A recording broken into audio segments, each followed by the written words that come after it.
आज हम मलिक मोहम्मद जायसी कृत पद्मावत के नखशिख खंड का प्रारंभ करने जा रहे हैं। नखशिख खंड में पद्मावती के सौंदर्य का चित्रण है। प्रसंग है राजा रत्नसेन हीरा मंसूआ से पूछता है कि पद्मावती के बारे में तुम मुझे बताओ, वह कैसी है, किस प्रकार उसका सौंदर्य है। वह उसके सौंदर्य का श्रवण करना चाहता है। बहुत आनाकानी के बाद हीरा मंसूआ उसके सौंदर्य का वर्णन, रानी पद्मावती के सौंदर्य का वर्णन उससे करता है। नखशिख खंड में पूरा वर्णन हीरा मंसूआ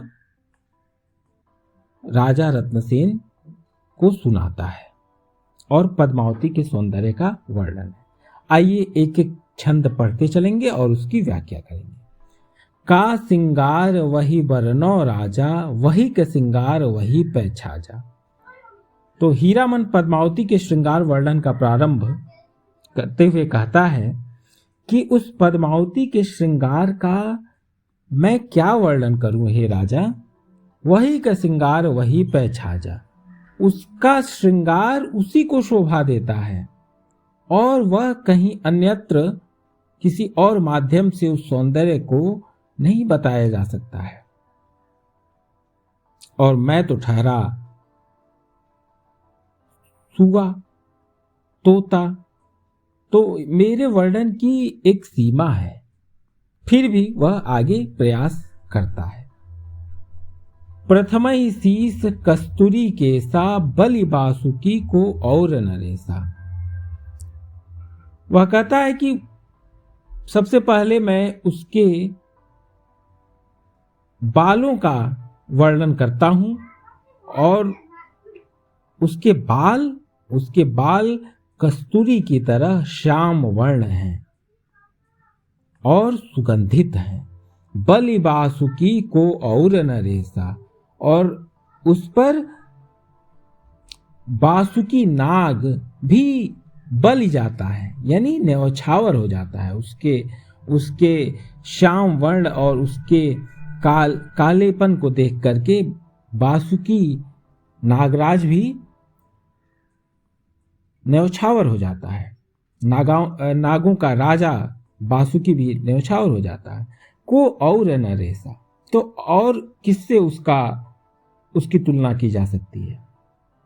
भंवर केस वह मालती रानी, बिसहर लरहि लेहि अर्घानी। उसके बाल भौरों की समान है। भंवर केस वह मालती रानी, और वह मालती पुष्प के समान है। मालती पुष्प अत्यंत सुंदर होता है और वह महकता है। रात को विशेष तौर से वह महकता है। बिसहर लरहि लेहि अर्घानी, और वे बाल, जो पद्मावती के जो बाल हैं, वे बाल विषधर नागों की तरह लहराते हैं। लेहि अर्घानी, और वह पद्मावती को की सुगंधि लेते हैं, उसको महकने का प्रयास करते हैं। अर्घानी, और उससे उस सौंदर्य को महसूस करना चाहते हैं। बेनी छोरी झार जो बारा, जब पद्मावती अपनी वेणी छोड़कर बालों को झाड़ती है, साज सज्जा करती है। सरग पतार होई अंधियारा, तो स्वर्ग से लेकर पाताल तक अंधेरा छा जाता है। कोमल कुटिल केस नगकारे, तो उसके बालों के बारे में आगे बताते हुए हीरामन तोता कहता है कि कोमल कुटिल, कोमल भी हैं और कुटिल भी हैं। कुटिल से तात्पर्य है कि घुंघराले हैं, सुंदर हैं। केस नगकारे, और नाग की तरह काले हैं। लहरन भरे भुवंग विसारे। और जैसे विषैले नाग लहर ले रहे हों, उस प्रकार से उसके बाल लहराते हैं। बेधे जानु मलयगिरि बासा, उसके शरीर पर लहराते हुए बाल ऐसे लगते हैं कि मानो मलयगिरि बासा, जैसे मलयगिरी, उसका शरीर मलयगिरी की तरह हो और वो बाल उस पर चढ़कर लोट रहे हों। शीस चढ़े लोटहि चहु पासा, और उसके सिर पर चढ़ के लोट रहे हों चारों तरफ से। घुंघरारी अलकें बिख भरी, सकरे पेम चहई गिय परी। और उसके घुंघराले अलकें, जो आगे की तरफ लटकने वाले जो बाल हैं, वो भी अलग से विषभरी हैं। उसकी जो घुंघराली लटें हैं वह भी विषभरी हैं। सकरे प्रेम चहई गिय परी, मानो वे प्रेम की जंजीर हों।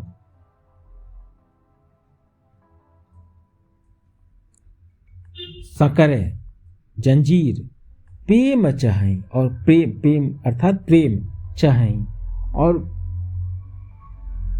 गिय परी, गिय परी मतलब गले में पड़ना चाहती हैं। उसके जो आगे की घुंघराली अलके हैं, जो घुंघराली लटे हैं, वह मानो फांस हों, जंजीर हों, जो गले में पड़ना चाहती हूं। असफंदवार केसवय राजा, परासीस गिय फांद। और इस प्रकार से उन फंदे वाले केशों में राजा पड़ गया, और शीस गिय फाद, और उसके गले में फंदा पड़ गया। अर्थात